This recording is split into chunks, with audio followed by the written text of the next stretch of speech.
Our sweltering end of June continues as we look at the records that we will be watching today. The summer of 1980 does hold the crown in Cleburne, 113 degrees, and that's not a heat index, that's the air temperature.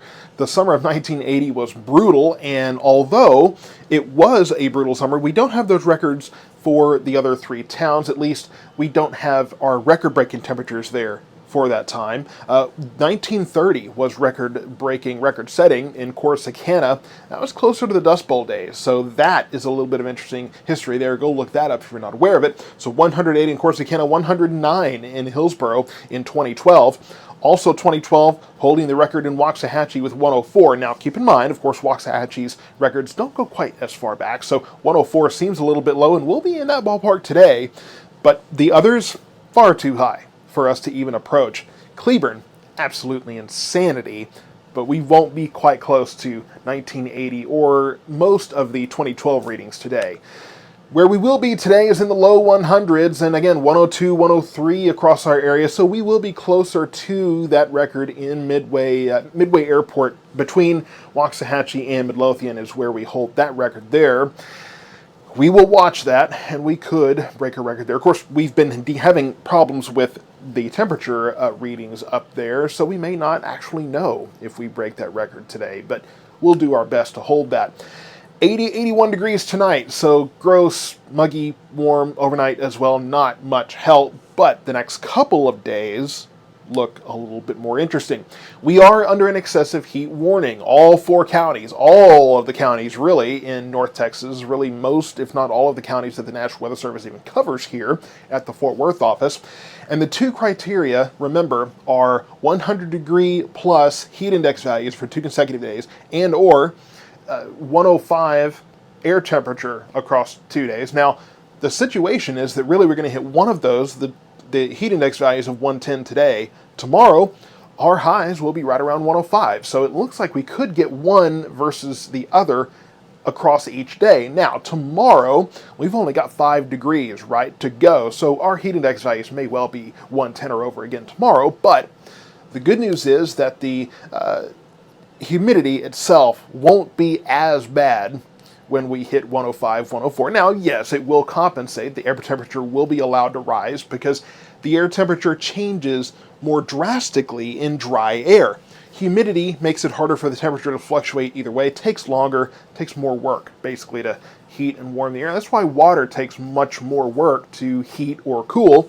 So when we see this dome of high pressure, this ridge that we're looking at kind of degrade and shift eastward a little bit, that will allow some of this southwest flow to move into our area, and that will allow some of this drier air to our west to filter in. So bad news, good news. Bad news is, yes, the air temperature will be allowed to rise, but when we have less humidity, generally it's more comfortable. That's why you hear people say, I like a dry heat. It's because when you're sweating alone is not what cools you down. It's the evaporation of that sweat. That's why a cool breeze feels so good, right? So when you look at it, when you have the humidity lower, generally it's going to be more comfortable, especially in the shade, when you're not actually getting the sun beating down on you. When you're shaded and you get a breeze, you're getting more evaporation that way, okay? Your body is regulating its temperature equal to cool down. Keep that in mind. That's your biology lesson for the day. That's where biology meets meteorology. It's really interesting, and we'll be making a video all about that this week as well. But the dome is in place. The front is still there. These southerly winds at the surface are keeping it there, and that upper level flow, of course, is guiding all of these storms. If you can actually kind of tell, this is probably in the way, but if you look at the radar, you can actually tell everything's moving with this flow. So again, as this dome kind of shifts eastward a little bit, we will start getting more of a southwest flow that will bring at least some drier air in. So right around right now when we're filming this, 1 o'clock, 99, 100 degrees in the area, so we're right around the triple digit point.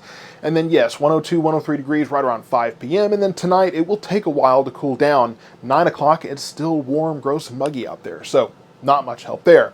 102 today, 105 tomorrow, 104 Thursday. So we do have lower humidity these days. but that will allow the air temperature to rise. You notice that the lows aren't changing that much though. We will still be able to cool down quite a bit, so the air temperature will be able to fall farther. So even though we're going up in our daytimes, nighttime won't quite go up that much because again, you're able to warm up and cool down more efficiently in drier air. 102, 101 Friday and Saturday there, and so the triple digits continue going into the weekend. However, the second half of the weekend, beginning of next week, we do have a cold front that is supposed to come in. Now, it's not a strong front, and we will be watching to see how far south it can actually make it. The forecast has held that at least our area, we should be able to cool down at least into the mid to upper 90s. Now, you talk about the further south you go, the lower the chances are of the front actually getting there. We have some storm chances too. I can't say anything quite yet about severe weather, that sort of thing, but there is a chance, about a 20 to 30% chance. Now, as we get closer, this is still 6-7 days out in the forecast, as we get closer, we'll get more confidence in what's going to happen. We'll talk more detail about what to expect, but the forecast has held pretty consistent so far that the front should at least bring some, even temporary relief to our area. I think by midweek next week, that front has kind of stalled or fallen apart, and we'll start getting that southerly flow again. That dome of high pressure will probably build back in, but we will be able to get more detail on that as we go through the week. So stay tuned for details on that, and stay safe out there today. It's very uncomfortable the next 2 days, nothing to shake a stick at. Excessive heat warning continues through 8 p.m. tomorrow night, and that could be extended through Thursday as well, just because, again, the air temperature will be close enough to 110 that it won't take much dew point to actually bring that up to that criteria. So stay tuned and stay safe. And we're getting closer to 4th of July too, so we'll have that forecast soon as well. Stay safe and take care.